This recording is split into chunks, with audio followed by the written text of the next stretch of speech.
पिछले 50 सालों से इंडिया एक ऐसा काम करने की कोशिश कर रहा है जो इस स्केल पर आज तक किसी भी देश ने नहीं किया। समुंदर की पूरी एक गल्फ को डैम के जरिए रोकना। गुजरात के कोस्ट के पास गल्फ ऑफ खंभात में इंडिया का प्लान है कि समुंदर के बीच सीधा 60 किलोमीटर लंबा डैम बनाया जाए जो अरेबियन सी के इस बड़े हिस्से को सील कर दे और इसे दुनिया के सबसे बड़े फ्रेश वाटर रिजर्व्स में बदल दे। लेकिन ये सिर्फ एक डैम नहीं है बल्कि एक इंजीनियरिंग चैलेंज है।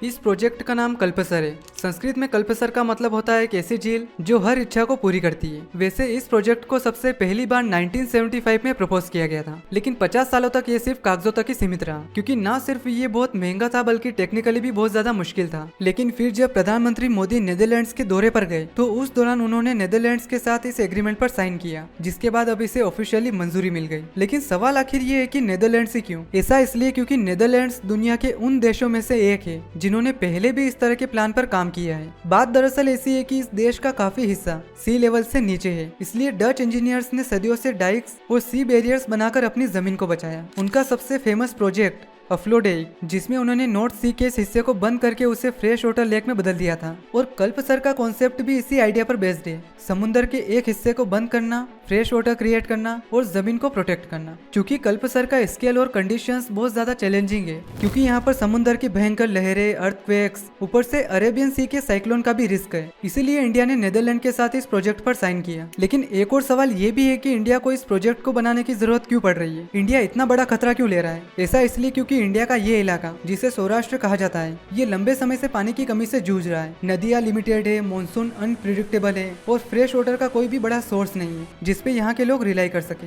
यहाँ के किसान सालों से बारिश के पानी पर और अंडरग्राउंड वाटर पर ही डिपेंड होते आए हैं। और अब तो ऐसा हो रहा है कि ग्राउंड वाटर का लेवल भी नीचे गिर रहा है, जिसकी वजह से इन्हें और गहरे बोरवेल खोदने पड़ रहे हैं। दूसरी तरफ गल्फ ऑफ खंभात के पास वाली नदियाँ नर्मदा, माही, साबरमती और दादर, ये सब नदियाँ अरेबियन सी की ओर बहती है। मतलब कि जितना भी नदियों का फ्रेश वाटर है वो अरेबियन सी में जा रहा है, जहाँ वो खारे पानी के साथ मिक्स होकर खत्म हो जाता है। और इस प्रोजेक्ट का मकसद यही है, सौराष्ट्र के 9 जिलों की 42 तहसीलों में लगभग 10 लाख हेक्टेयर की जमीन को इरिगेशन की सुविधा देना। ये डैम गल्फ के ऊपर बनाया जाएगा, जिसमें ये वेस्ट में कारदेज गांव से शुरू होगा जो कि भवनगर जिले में आता है, और दूसरी तरफ ईस्ट में पनियद्र गांव तक जाएगा जो कि भरूच जिले में आता है। इस प्रोजेक्ट को पूरा होने में लगभग 8 साल लगेंगे और इसकी टोटल कॉस्ट 1,33,000 करोड़ रुपए से भी ज्यादा है। कल्पसर का आइडिया काफी सिंपल है। इस फ्रेश वाटर को समुद्र तक पहुँचने से पहले ही रोक लेना, गल्फ के अक्रॉस डैम बनाकर, जिससे इन नदियों का पानी स्टोर हो जाएगा और धीरे धीरे ये पानी खारे पानी को रिप्लेस करके एक बड़ा रिजर्वर बन जाएगा। इसके अलावा एक और चीज होगी, अभी यहाँ की मिट्टी में नमक की मात्रा काफी ज्यादा है, जिस वजह से खेती अच्छे तरीके से नहीं हो पा रही है। और जब यहाँ डैम बन जाएगा तो फ्रेश वाटर के मिलने से धीरे धीरे मिट्टी में नमक कम पड़ जाएगा, जिससे मिट्टी बेहतर होगी और खेती की प्रोडक्टिविटी बढ़ेगी। प्रोजेक्ट के कुछ प्लान्स में रिन्यूएबल एनर्जी और रोड कनेक्शन का भी आइडिया है। 2026 के प्रपोजल के मुताबिक इस प्रोजेक्ट में 130 मीटर चौड़ा कॉरिडोर बनाया जाएगा, जिसमें 16 लेन रोडवे और 4 लेन रेलवे लाइन होगी। इससे होगा ये कि भवनगर से सूरत या मुंबई तक का जो सफर है, जिसमें अभी गल्फ का चक्कर लगाकर लगभग 350 किलोमीटर जाना पड़ रहा है, वो घटकर सिर्फ 60 किलोमीटर रह जाएगा, जिससे ट्रैफिक काफी हद तक कम हो जाएगा। लेकिन गल्फ ऑफ खंभात को रोकना इतना भी आसान नहीं है। ये दुनिया के सबसे चैलेंजिंग मराइन लोकेशंस में से एक है। इसकी शेप फनल जैसी है, जहाँ अरेबियन सी का पानी संकरी जगह में एंटर करता है, और इसी वजह से यहाँ दुनिया के सबसे पावरफुल टाइडल मूवमेंट्स देखने को मिलते हैं। दिन में 2 बार समुद्र का लेवल बहुत ज्यादा बदलता है, जिससे भयंकर करंट्स क्रिएट होते हैं जो अपने साथ भारी सिल्ट लेकर आते हैं। इसके अलावा ये एरिया सेस्मिक जोन में आता है, मतलब कि डैम को भूकंप और लगातार बदल रही समुद्र की मिट्टी दोनों को हैंडल करना होगा। समुद्र की ऊंची लहरें, खतरनाक करंट्स और अर्थक्वेक, ये सब रिस्क मिलकर कल्पसर को एक एक्स्ट्रा ऑर्डिनरी इंजीनियरिंग चैलेंज बना देते हैं। इसी वजह से ये प्रोजेक्ट 50 सालों तक सिर्फ कागजों तक ही रहा। और अगर इतना बड़ा वाटर इंफ्रास्ट्रक्चर फेल हो गया तो नतीजे बहुत खतरनाक हो सकते हैं। और गुजरात में पहले भी ये हो चुका है। 1979 में गुजरात के मोरबी जिले में डैम कोलैप्स हुआ था, मच्छू 2,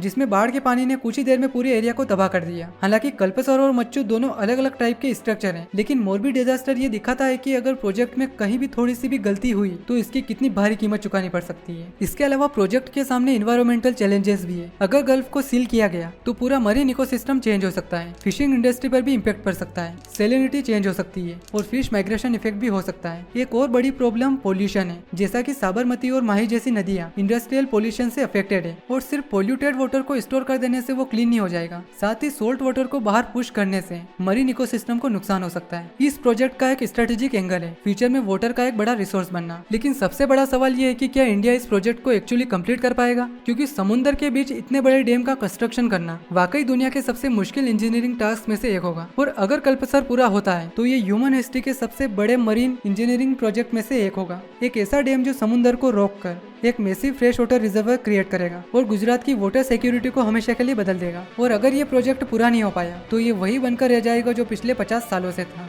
बस एक सपना।